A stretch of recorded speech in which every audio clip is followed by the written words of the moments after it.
Dani, como é que essa coisa do cavalo entrou na tua vida? Olha, eu sempre gostei de bichos em geral, né?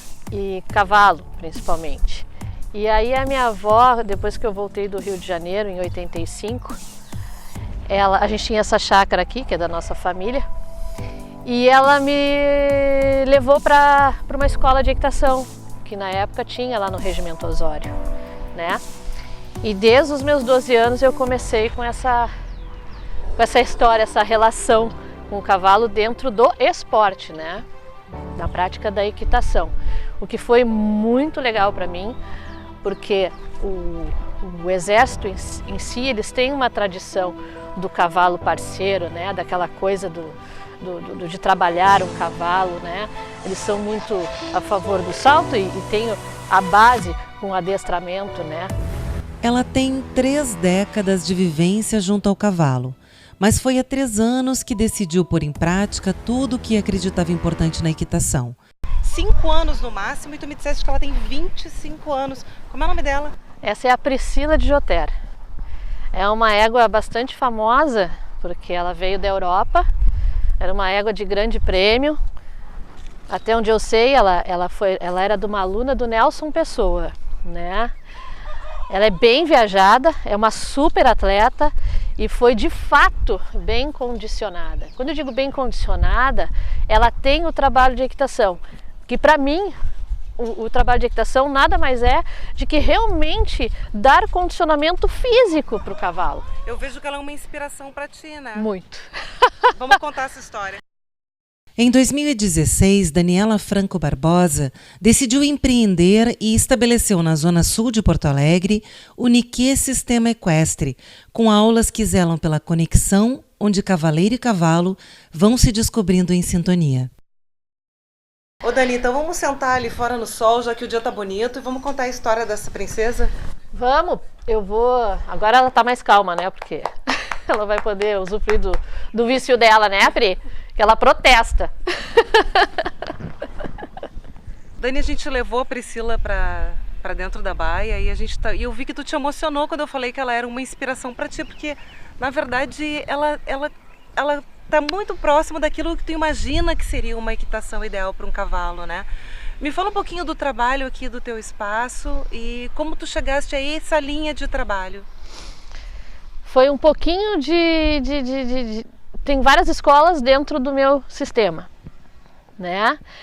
E realmente ela me inspira porque ela é a prova de que um trabalho de base lá atrás, com um bom condicionamento, né? E o bom condicionamento dentro do hipismo é um trabalho de equitação correto. E o trabalho de equitação correta é a musculação.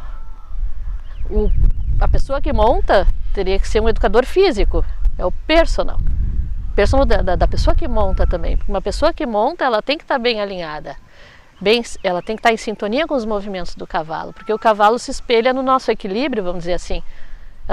Ele é um pouco do reflexo do nosso emocional, então se tu monta tenso, tu vai passar isso pro cavalo, ele vai ficar meio que junto contigo nessa energia. Não, isso é uma coisa tão delicada, essa relação do homem com o cavalo, na verdade, que a gente até fez uma matéria sobre a inclusão de ouro, pessoas que não tinham os membros inferiores. Sim. E que, na verdade, o membro inferior é o que comanda o cavalo, na verdade, em muitos dos movimentos dele.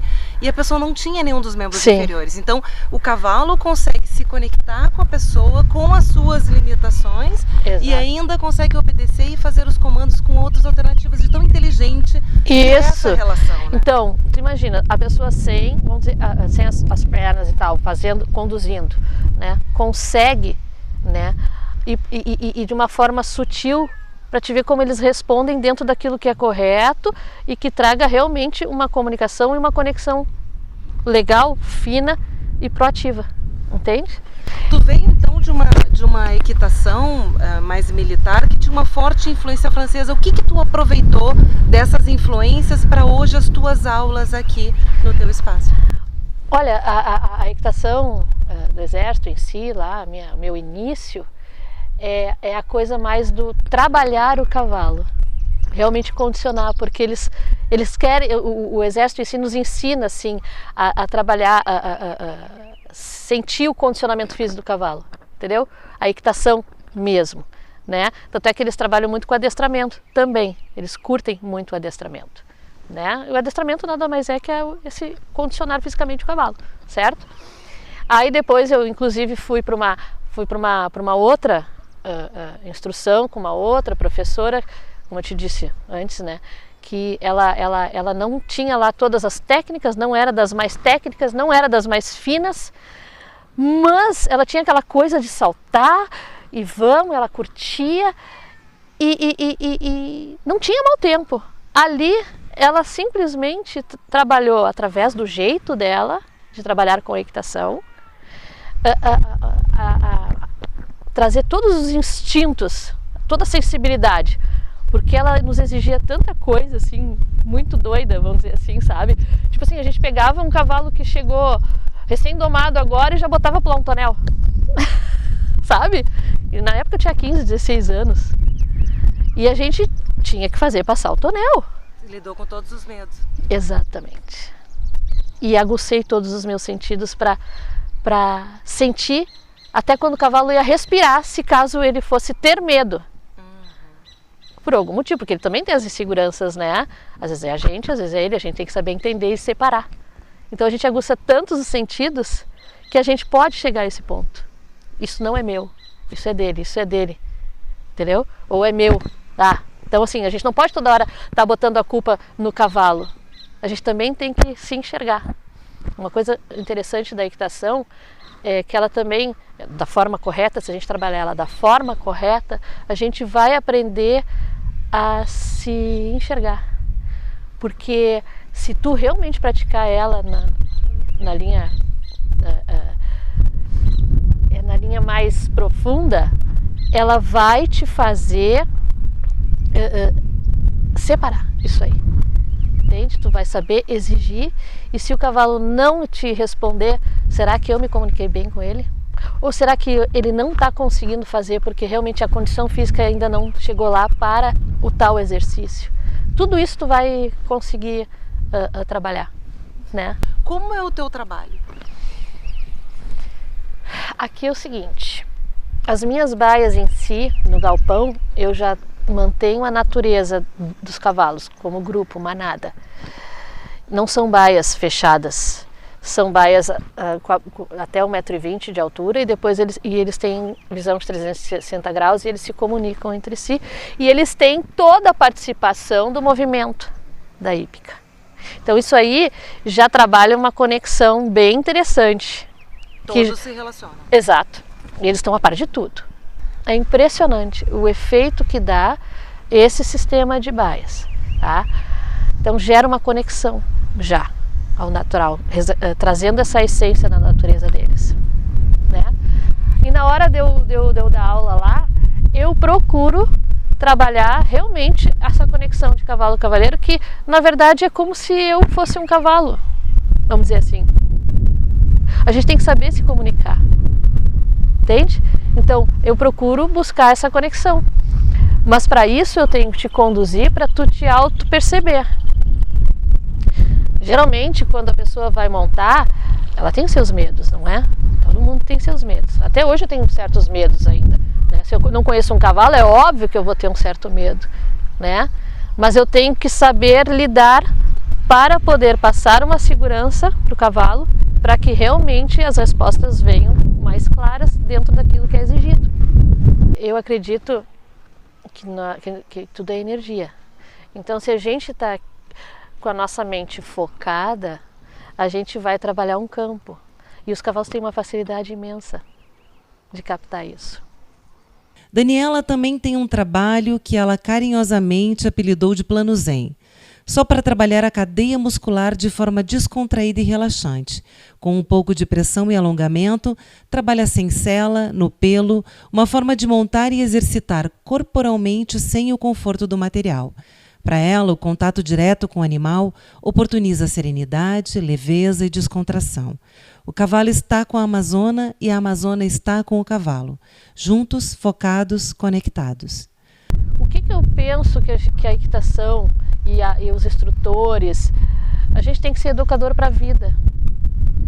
E a gente tem que, dentro das aulas, trazer valores para que isso ajude as pessoas a conviver melhor, ao invés de o imediatismo, o descarte, sabe?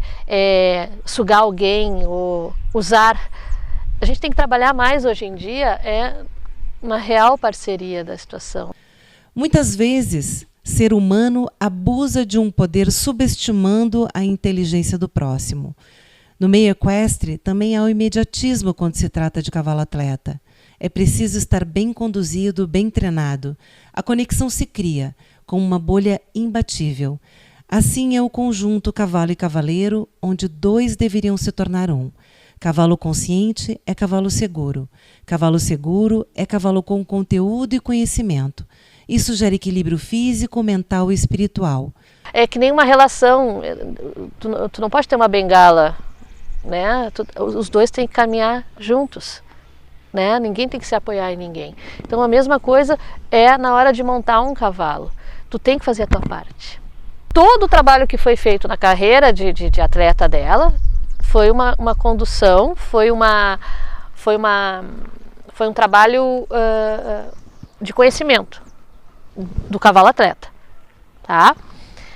Depois que ela parou essa alta performance, ela veio para cá, né, para o Rio Grande do Sul, para trabalhar de uma forma mais light, não pular mais 1,50, 1,60. Claro que conforme o cavalo vai ficando mais velho, ele vai diminuindo a altura, assim, né?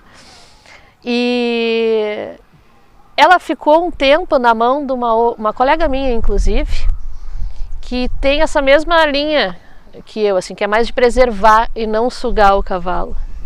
E Dani, cada cavalo, assim como cada pessoa é uma pessoa, cada cavalo é um cavalo. Então o condicionamento que serve para Priscila não é o mesmo que serve para um outro animal.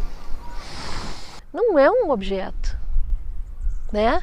Tá, tudo bem, tu quer pular 1 metro? Vamos, mas vamos fazer um treino então mais elaborado para que dê condições de verdade para ela se manter e ter prazer no que está fazendo. Porque cavalo também tem que ter prazer no que faz. Entende? E se a gente trabalhar um condicionamento legal, ele vai ter e vai fazer muito bem, obrigado. E depois, com todo um cuidado, restabelecendo confiança e condicionamento físico, ela foi vindo de novo. E hoje, para eu soltar com ela ali 1 metro, claro que eu vou ter que fazer um trabalho específico para que dê condições dentro da idade dela, trabalhando limites assim, né? Não vou todo mês tem prova, todo mês eu vou estar indo em prova de 1 metro. Não. Então vamos fazer aqui, ó, tem X prova, X prova, X prova. Vamos selecionar essa e durante a semana, durante o mês, aí a gente vai fazendo um trabalho X, Y, Z para manter ela bem, para quando ela tiver, vai fazer só aquela prova naquele mês e fazer. Aí tudo bem. A natação, ela pode ser um lazer, ela pode ser uma academia ao ar livre, tu pode dar uns pulinhos de vez em quando, ou tu pode pular muito, mas desde que seja bem conduzido para que tu estejas consciente da tua condução, de ti mesmo, se envolvendo com aquele outro ser. Tu entende?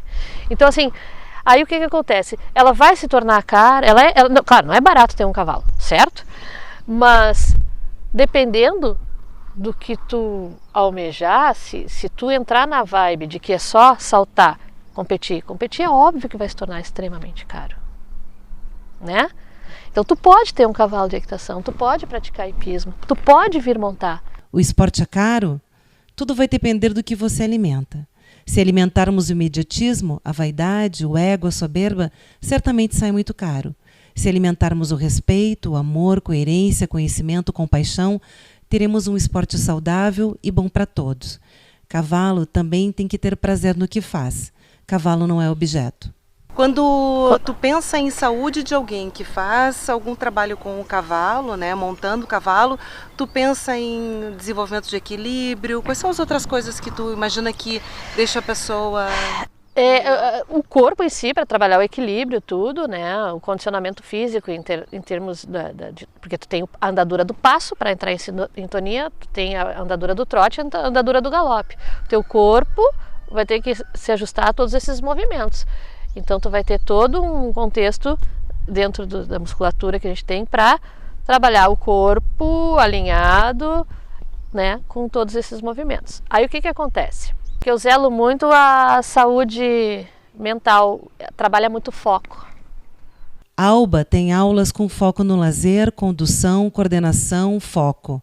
A égua Boni, de 18 anos, ficou 10 anos no campo, teve 3 crias, chegou à hípica com 15 anos. Com o condicionamento adequado, ela recuperou o pouco que tinha de cavalo atleta. Segundo a Daniela, é como se uma pessoa de 50 anos começasse a praticar um esporte. Foco!